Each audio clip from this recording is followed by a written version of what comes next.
Hello fellow traders, on this video I'm going to show you how to draw trend lines mechanically and methodically. Let me start. There should be no subjectivity drawing trend lines. There are many different ways out there to draw trend lines, far too many I would say, and they're all probably good for those who have mastered those methodologies. However, if you ask any trader to draw a trend line, I'm sure each of them will do it in a different way. And we just can't do that. I mean, we have to have a methodical and a very objective way of drawing or a trade line or drawing our zones, taking a trade. We just can't lean on subjectivity. Okay, we can't lean on subjectivity in our trading plan, because it's all about capital preservation. We just can't depend on that. Okay, how to draw a trade line? It's very easy. Well, not that easy because there are many problems. Many traders have problems doing that. But let me explain to you in a very methodical way. We must connect the latest two obvious valleys, swing lows, and peaks, swing highs. These valleys and peaks must be clear and obvious. There are videos explaining that. And if they are not, consider them as pauses. If they are not clear, basing should be unclear and poor in its structure, and removal could be expected anyway. So don't lean on those, on unclear ones.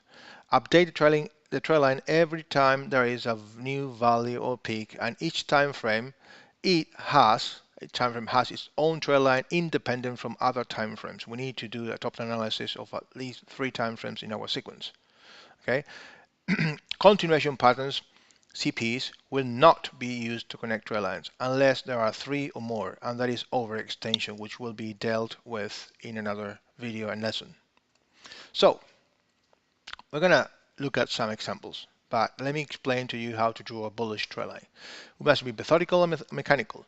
Okay, when drawing a bullish trend line, we should not start at the top of the bottom or the bottom of the chart, or even in the middle of the chart, as I see many people doing. We have to be methodical, do always the same thing. So how do I draw a bullish trend line? We must locate current price and the highest high closest to current price. Okay, move down and left and locate the latest clear valley. So that will be our first valley. Continue to move down and stop when you see another valley to the left, lower than the previous valley. Okay, and left.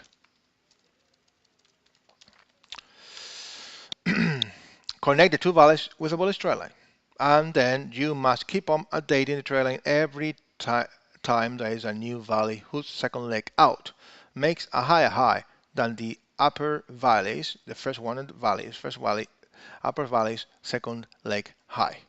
Okay, the same applies for a bearish trend line. We must move instead now up and left. Okay, we move up and left, and locate a peak there.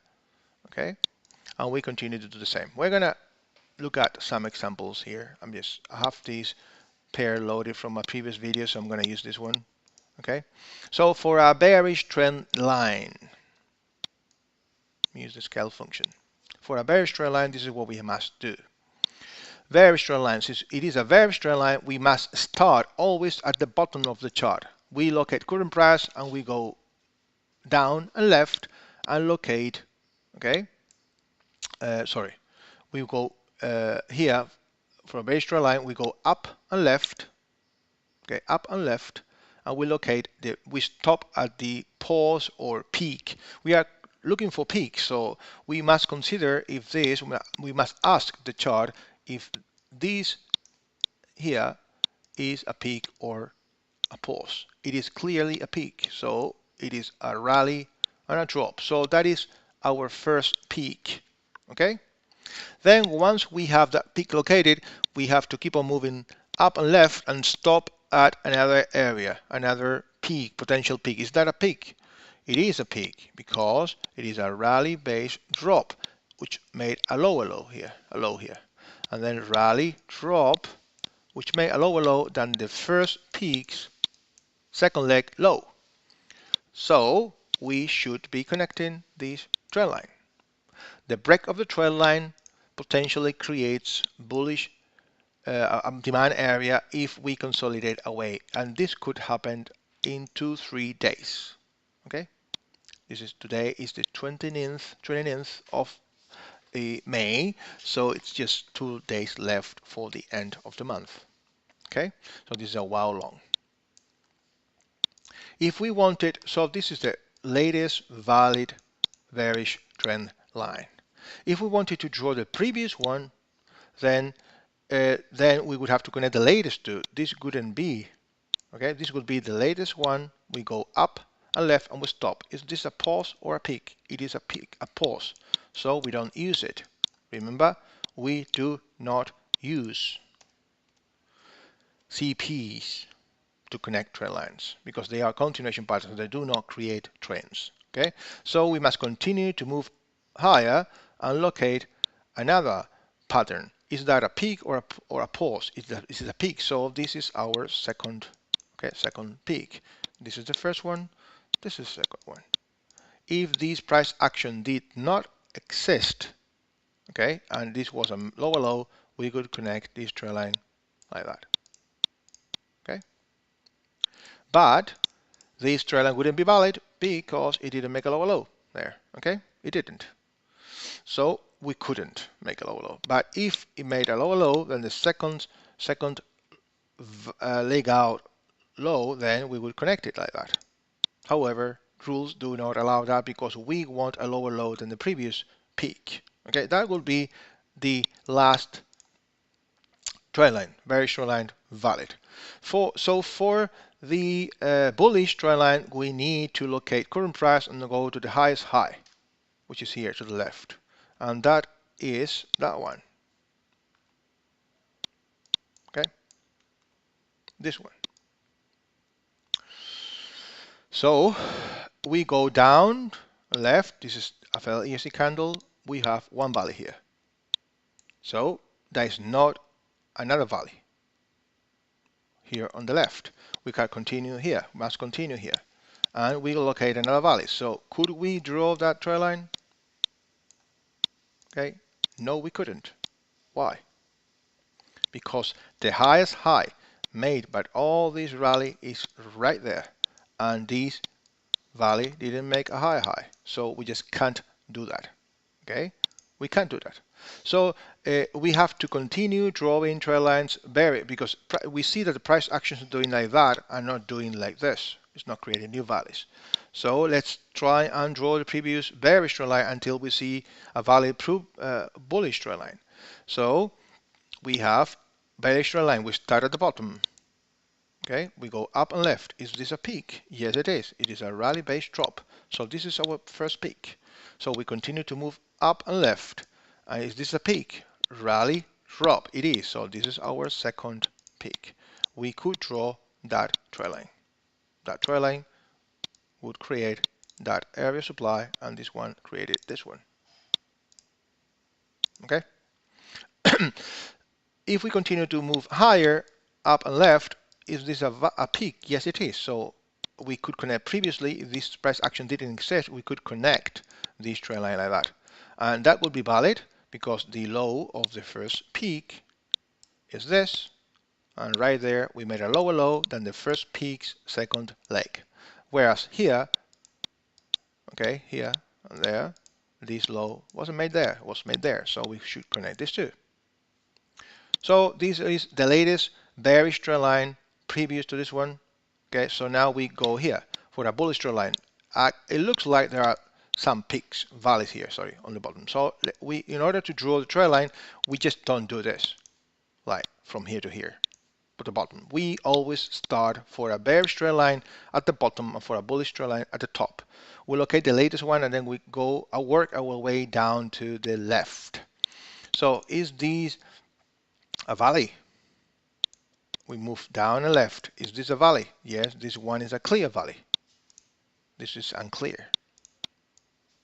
Okay, that one is a clear valley. Yes, it is. So this is our first one.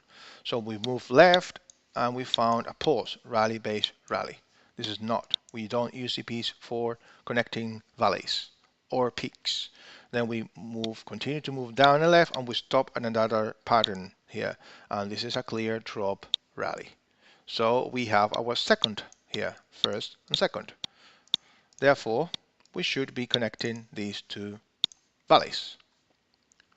The break of a trend line creates supply. Okay, potential area of supply. And that's it. If we were to continue to draw the previous trend line, okay, and this we've got a valley down there and all that, we could continue like that over and over and over again. Okay, this is what we have on this. This is how we draw. Remember, in order to draw a bearish trend line, we must start at the lowest low, current price, lowest low, then move our way up and left and locate first valley, then up and left, and second valley.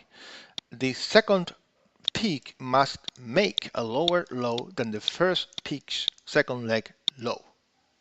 Always. Same here. First peak, move up and left. Second peak, move up and left. First peak, second leg low. Second peak, second leg low, lower than the first peak's second leg low. Inversely, or conversely, for a bullish trend line, we must have two valleys. We start always at the highest high, current price, okay? Because here we have nothing. So highest high at the top. If we are interested in locating a valley here, a trend line there, then we must start at the highest high. So we go work or all the way down to a clear valley there, down and left, continue down and left, and we get the second one. And that's it. Do not do this. Something like there, 1 and 2, because you will be missing that one. Don't do this, because you are missing that one. So if you ask anyone to draw a trend line, you will have so many different trend lines, so many of them. So we are interested in locating the latest two impulses, valleys or peaks, because once they break, new potential areas of supply and demand are created. The market's dynamics are changing on that time frame, and we are not allowed to take that short or longs at those areas. We need to lean on a higher time frame than the one where when we see the trend line break. If we we drew this trend line like that, then we wouldn't see this as supply. And look what happened there. And this happens over and over and over. So this trend line that I just drew there will probably be, let me draw it another color, like, I don't know, this orange, red. This probably will be a valid trend line as well, but not on this time frame. Each time frame has its own price action and dynamics, and we should connect the latest two valleys or peaks on any given time frame, independent from the other time frames above or below that time frame that we are analyzing. Okay, so that if we switch to a monthly chart, as you can see, this is connecting two valleys, and probably on the 3 months chart, no, it doesn't. Okay, so this trend line belongs to a higher time frame, not to that time frame. As you can see on the red trend lines, those trend lines are not valid on the monthly chart, but they are valid on the weekly chart. Okay, there we've got two peaks. So here, if we move this red trend line here, this is the trend line on the monthly chart. Okay. But if we switch to the weekly chart, if you ask somebody to draw a trend line, they probably will draw it like that. Okay, because you see this obvious drop in price and then this second one, and they draw it like that. Okay, it is correct as well. It is correct as well, but not for this time frame. Okay, for that time frame. So here, as you can see, if we want to draw a bearish trend line on the weekly and we start from there, we've got a problem, because our eyes will be attracted to that area, okay, like a mosquito to the light. So we'll be attracted to that area and to that area and probably to that area. So you will have people drawing lines like that, probably, okay, many different ways, or like that probably. But maybe they will have their methodologies. I don't know. I don't really care. Okay, but if we look at all these trend lines, they do have nothing to do with ours. So how So how do you locate changes here? So you see these big impulse there? Why does that happen? Why?